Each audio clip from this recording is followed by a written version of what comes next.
Insync Insurance podcast. I'm your host, Dawn Cross, and today I'll be discussing getting into the tattoo industry with experienced artist Georgia Sharp. If you enjoy our podcast, make sure to leave a rating in your favourite podcast directory. Fabulous. So could I get us started by, could you introduce yourself? Obviously, what's your name and what you get up to? Yep, my name is Georgia Sharp. I'm a professional tattooist. I've been tattooing for 8 years, and I have worked in about 6 studios, but I'm now in Liverpool. Well, I've always been in Liverpool. I worked in Wrexham for a very, very brief time, but I've been in the same studio now for 6 years, and I'm very, very happy there. That's amazing. So how did you get started out in tattooing then? So it's a bit of a long story. It's not as simple as normal people's apprenticeship stories, but I was actually offered an apprenticeship in a local tattoo shop where I'm from and where I had all my first tattoos and piercings done, but I knew I wanted to get out of the area and go to uni. So after getting into the Arts Institute in Bournemouth, which I actually dropped out after 4 months, I was quite depressed. I visited Liverpool. I visited my best friend in Liverpool and decided to move there.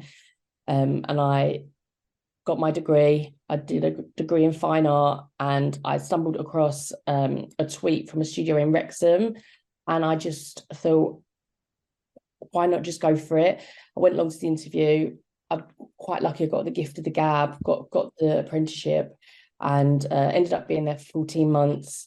But the apprenticeship wasn't really going anywhere, and I was treated more like the manager, which I didn't mind because I was very good at it. But I was paid about £1.20 an hour, and I could not afford to keep doing that. I was in my 20s. All my earnings were going into my car and petrol. So I got a second apprenticeship in Liverpool. I learned the basics, and then I fell pregnant. So I had to go on maternity leave earlier than I would have, just because it's so uncomfortable to be pregnant and tattooing. And when I decided to go back to work after my little girl was old enough, and while I was ready to physically bend over all day long, I went to another studio, and over the course of the next 8 years, I worked in 6 shops, which it sounds a lot considering some of them I wasn't there that long, but you do have to feel it out. And if it's not a match, it's not a match, and you move on.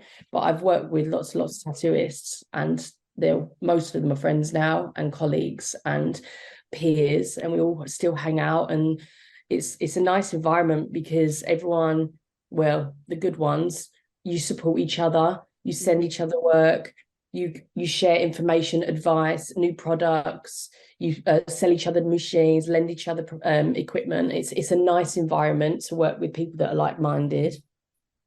That sounds amazing. It's always good when you are supportive of each other, because also it's not like you're competing completely. Everyone has their own styles, and some studios are very dog eat dog. Yeah. I've worked in one, and it was a very toxic environment, and it's not nice. It's so unnecessary. Definitely. So moving on then, obviously you've been doing this for like 8 years. So what's your kind of favorite style or your favorite tattoo that you've done? So I think I'm best known for my watercolor, but I also recently do a lot of fine line work, which is just thin black lines. It's very popular with younger people, mostly I would say women and girls. It's a nice gateway in. It's getting a small little tattoo, no color, easy to look after, easy to hide, which is quite common. But to say what my favorite tattoo is really hard. There's a few that stick out to me. My first ever full color dog portraits on an old regular of mine, and I said to him, I've never done this before, I'm going to give you a discount, and they turned out unbelievable, like so realistic, and I didn't think I had it in me. Also, when you get to finish a sleeve, they stick out a lot. I've done Disney sleeves, Studio Ghibli sleeves, I've done a Marvel sleeve, which I would never agree to, but he was a regular, and I knew his girlfriend from the nursery, and it turned out brilliant. But there's one in particular tattoo which I always go back to, and it's on a regular of mine, Jill, and she is tough as nails. She always comes to me with great ideas, and this one tattoo which we did about 4 years ago, is on her shoulder, and she wanted a Pisces tattoo, and she just let me have free reign. And I actually made it up on the skin as I was going. Wow. And it turned out stunning.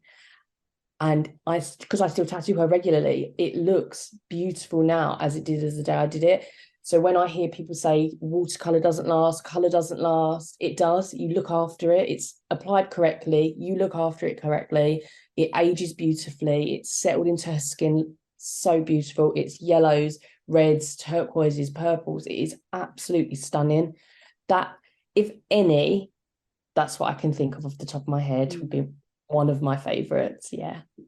So you mentioned obviously watercolor, there's like a bit of disparity, like people say, like you were saying, oh, it may not last too long and stuff like that. And I'm guessing obviously aftercare is just very, very key. You do it right and it's beautiful for as long as you do it right, sort of thing. So I wanted to pick your brains really quick. What aftercare would you recommend, or for anyone listening who maybe is unsure, like maybe about to go for their first tattoo, like what aftercare would you recommend in your professional opinion? So I would always say, listen to your tattooist's aftercare, because every artist does have a different way of doing things. But the aftercare techniques that I recommend, I have done myself, I do myself. So I know they're tried and tested. For anything color, I do wet healing. So you either use something called a second skin, which goes on completely see-through and it stays on for 4 days.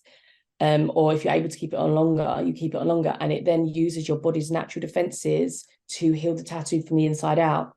If the tattoo's too big for a second skin, because it's basically like a see-through plaster, you use cling film. You change the cling film multiple times a day for 3 days. And some people say this isn't right, but every single tattoo I have that I've wet healed is still bright, it's still bold. It's gross. It is gross doing the wet healing because it's slimy when you take the cling film off. But the most important thing is cleaning, and it has to be soapy water and kitchen roll. And I recommend unfragrant soaps, nothing with perfume, because it will hurt and it will just irritate the skin. And I recommend kitchen roll because a body towel or even a towel straight out the wash will have bacteria in it, or cotton, and it gets stuck. You need to be able to firmly pat the piece dry and then give it 1 or 2 swift wipes. Don't want to be rubbing it like sandpaper, because it will feel like sandpaper. A few pats and a few wipes, and you have to be firm with yourself. With tattoos, the last set of moisturizer, it looks like little islands, and you have to get rid of them because that will be a scab. That will turn into a scab, and we don't want scabs. If you're getting line work, I recommend cling film or second skin for at least 24 hours. Line work heals really quick. Line work could heal a week. Color can take 4 or 5 weeks to heal. No swimming saunas or sunbeds for 4 weeks. It literally rolls off my tongue because I say it that often. No submerging in a bath for at least 2 weeks, because a bath, like, I love a bath, but it is, you're just sitting in your own filth. No touching it with dirty hands, and always covering a dirty environment. It's just how you would treat an open wound. You would hope people have common sense, but people go on holiday, people get in the sea, go in a pool, they work in an industrial kitchen or with animals, or I tattoo a lot of nurses, midwives, vets. Cover it up. You do not know what's in the air. And also your blood. You don't want your blood then contaminating things as well. So cover it up. It's better to be safe than sorry. Oh, definitely. And I think it's when, with any kind of industry where you are working with possible bodily fluids, stuff like that, you just got to be so, so careful. Yeah. So moving on, thank you so much for that. I'm going to remember that for my next tattoo. What barriers have you come across in your career so far, if you're happy to talk about them? Yeah, of course. To be honest, I'm a firm believer of everything happens for a reason. So I have had a bumpy journey to here. I've been in studios over 10 years. My first apprenticeship ended up being just not an apprenticeship, and I was there for 14 months. But I learned valuable things about running a studio and working with others and working with some big, big egos and working with the public. So even though I didn't learn to tattoo in those 14 months, I worked with amazing artists. I learned skills from watching them. I learned how to deal with awful clients. I'm a bit of a people pleaser, so I like to just chat. I love a good chin wag. Sometimes my tattoo appointments run over because we just gab the whole time. Mm. Um, but I've worked in hospitality, retail, childcare, tattooing, and you do pick up things from every job.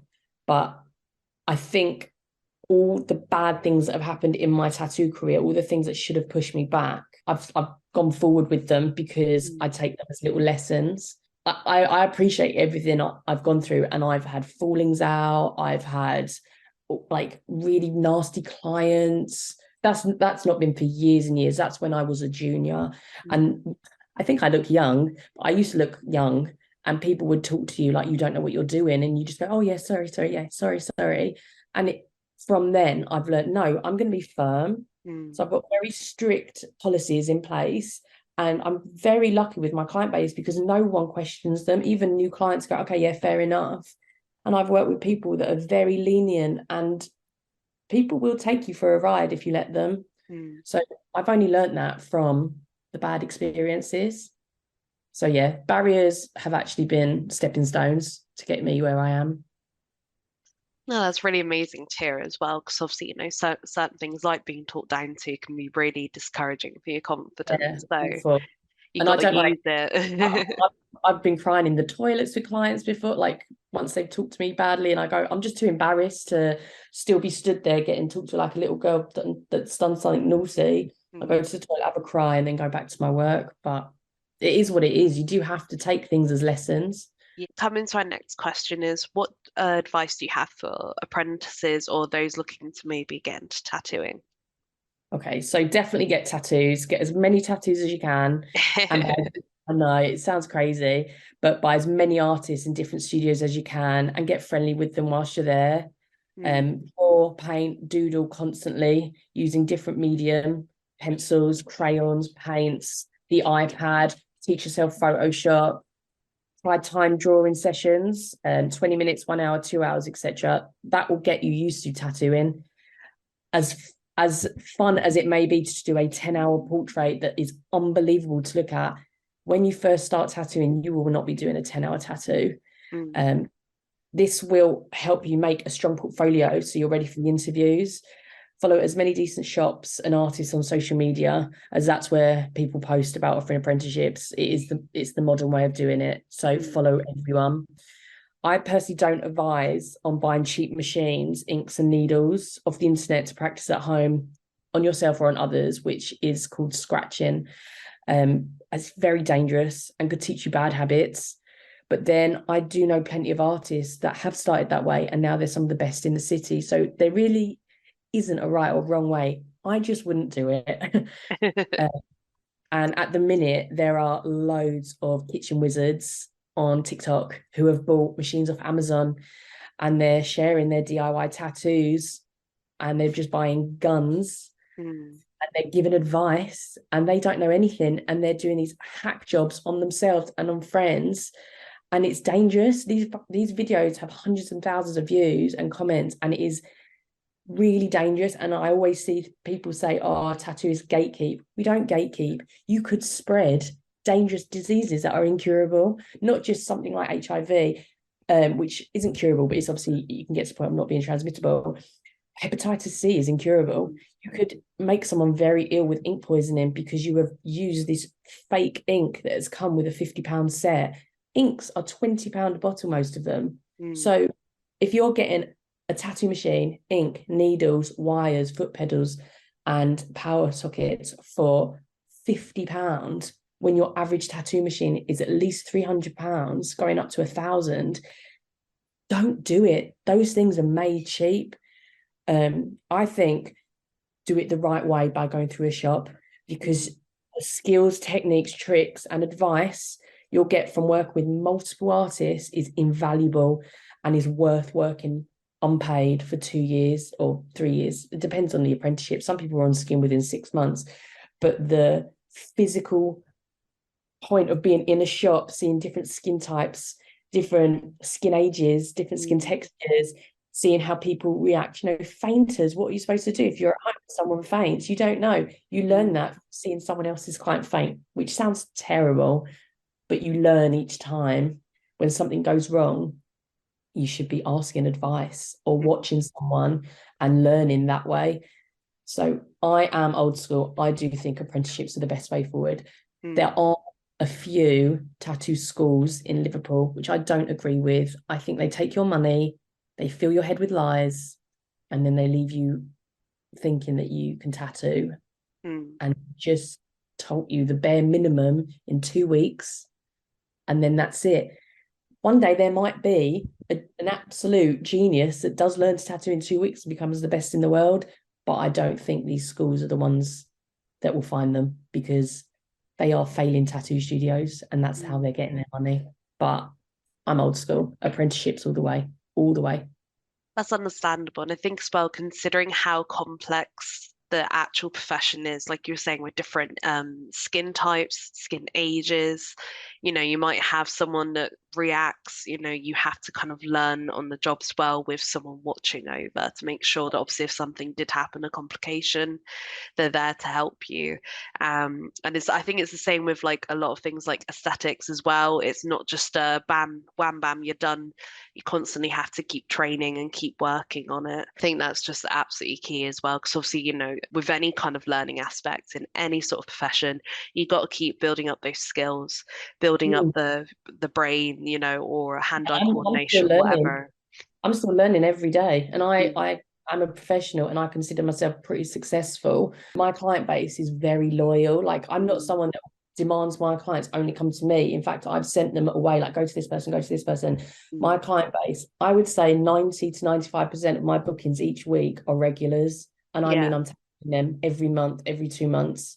And I love it because they are friends, and it just becomes an easy couple of hours spent with a friend tattooing them. But always learning, always learning. And to think that you learn it, you know everything, which I know tattooists that are like this, they think they know everything. It's wrong. It is so wrong. You will Yeah, never know everything. Even the best artists in the world will probably learn something new every day. definitely. Is there anything else you'd like to add before we wrap up with the episode? No, I don't know. I don't think so. That's fair enough. I mean, what we'll do as well, we'll obviously include your Instagram and everything else Oh, that thank people you. can check you out in the description and obviously on our social media as well. Oh, fabulous. Yeah, I'm always happy to discuss prices, how long things take, how things feel. Like, I'm pretty honest with people.